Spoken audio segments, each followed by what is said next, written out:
Bretagne, au large de Trébeurdun, il y a une île. Elle s'appelle Molène. Certes, elle n'est pas la seule car le littoral est ici parsemé d'une multitude d'îles et d'îlots. Mais Molène n'est pas une île comme les autres. Elle attire aussitôt le regard, offrant à notre vue sa superbe dune de sable blanc.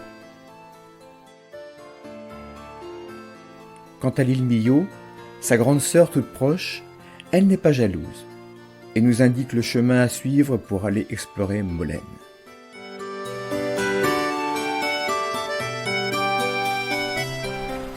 En quelques coups de pagaie, nous voici arrivés sur l'île. Et nous sommes ailleurs, comme si nous avions été téléportés à l'autre bout du monde. Molène, la courbe de sa dune blanche, ses eaux transparentes, son ciel d'azur, son atmosphère paisible. Ne serait-ce pas ici le paradis ?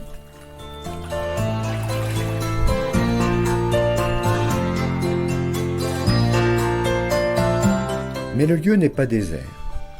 Il est habité par de nombreux oiseaux marins, goélands argentés, goélands marins, huîtres épis, cormorans, qu'il convient de ne pas trop déranger. Ils sont ici chez eux.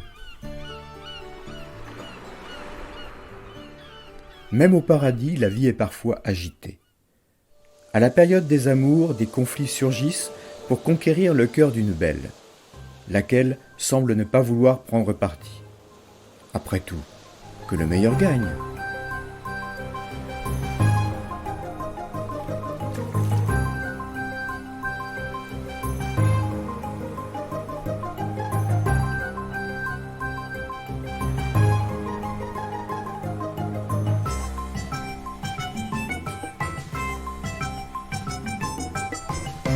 Mais quittons le théâtre de ce vaudeville pour aller écouter ce que Molène peut nous raconter sur sa longue histoire. Molène est installée sur l'extrémité sud du massif de granit rose, lequel commence plus au nord à Ploumanac. Saluons au passage ce vénérable granit qui vient de fêter ses 300 millions d'années. Il est l'élégant vestige du vieux massif hercynien qui se dressait ici en culminant à plusieurs milliers de mètres. Il a fière allure le granit rose malgré son âge, mais il n'hésite pas à nous montrer les cicatrices que l'érosion a laissées sur lui et que les géologues appellent des diaclases. Un artiste semble avoir sculpté ces formes, mais il n'en est rien. Seule la nature a créé ces inclusions de roches plus anciennes, ces filons magmatiques venus des profondeurs de la terre pour remplir une faille, traçant ainsi d'étranges pointillés dans la roche. On remarquera aussi ces marmites creusées patiemment par l'eau, le sel et le gel. Et le tableau serait incomplet sans évoquer les encoches de pédogénèse creusées à l'horizontale par l'acidité du sol qui était à ce niveau il y a bien longtemps. Mais revenons à notre histoire, en faisant un grand saut temporel 120 000 ans en arrière. Molène possède alors une dune qui ressemble sans doute à celle que nous connaissons aujourd'hui. Puis le niveau de la mer monte jusqu'à l'engloutir. Vient ensuite une période plus rude, le Würm, qui correspond à l'arrêt du Gulf Stream et au début d'un terrible âge glaciaire. Celui-ci commence il y a 115 000 ans. C'est à cette époque que Molène, de nouveau émergé, s'enrichit d'une multitude de galets de toutes sortes et de toutes les couleurs. Mais ce sont des intrus. Ils proviennent de côtes du Trégor, situées bien plus à l'est. Et comme les galets ne savent pas nager, il a bien fallu qu'on les aide à s'installer sur Molène. Leurs véhicules ont été démasqués. Ce sont de petits icebergs qui, poussés par de forts vents d'est, se sont échoués sur les îles en y déposant leurs passagers clandestins. On les retrouve aujourd'hui à tous les niveaux de l'île, parfaitement polis par l'action de la mer. Certains sont fendus, témoignage de l'action du gel. Le nord de l'Europe plonge dans le froid. Les calottes et les glaciers s'étendent impitoyablement et le niveau de la mer baisse drastiquement. Ainsi, au plus fort de l'âge de glace, il y a 18 000 ans, le niveau marin a baissé de 120 mètres. La Manche n'existe plus. Des vents violents soufflant du nord arrachent le fin limon argileux aux côtes anglaises pour le déposer sur les côtes bretonnes. Il constitue un socle de l'Eusse, une terre rougeâtre ou brune, que l'on retrouve à Molène en plusieurs couches successives.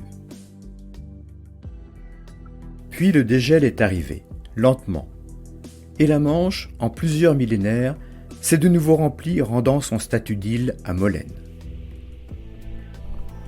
Pour couronner le tout, il y eut ensuite l'arrivée de ce sable blanc qui confère à Molène l'essentiel de son charme. Il s'est invité sur l'île il y a environ 2200 ans, à l'époque gauloise, lors d'un petit épisode de refroidissement qui a vu le niveau de la mer baisser. Le sable d'érosion, accumulé au fond de la mer, s'est alors retrouvé à l'air libre. Ses grains les plus fins ont été emportés par le vent jusqu'à se déposer sur les côtes émergées et les îlots. Et Molène en a bien profité pour se faire une beauté.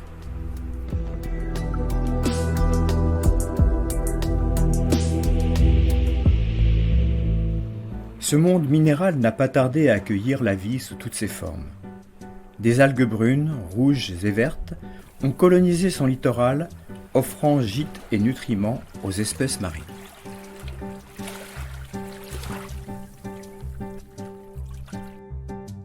Des végétaux comme l'oya ont coiffé la dune, permettant de fixer le sable. Et puis de nombreuses variétés de fleurs sont venues donner au lieu des notes de couleurs, tout en faisant le bonheur des insectes.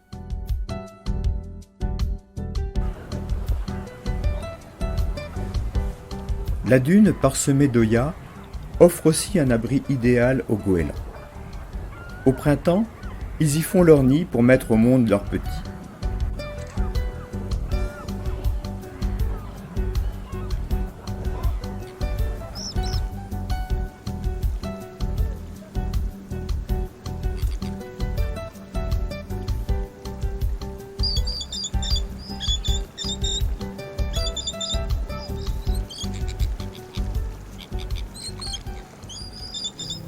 Mais aujourd'hui, de sombres nuages planent au-dessus de la belle Molène. À cause du réchauffement climatique, le niveau des mers monte et les tempêtes deviennent de plus en plus agressives.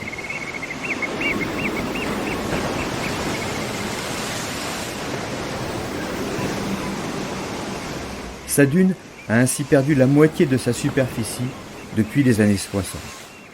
Et cela ne fait qu'empirer. La dune, sous les coups de boutoir des tempêtes mémorables de 2008, 2014 et 2016, a été coupée en deux, laissant apparaître une brèche béante.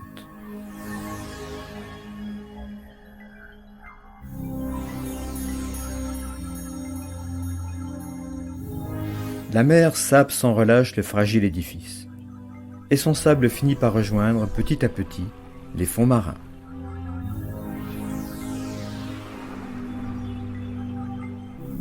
Ainsi la dune de l'île Molène est-elle amenée à disparaître dans un avenir proche. Alors profitons-en tant qu'elle est encore là, et gageons que l'île est sous bonne garde avec ses sentinelles à plumes et ses monstres de granit.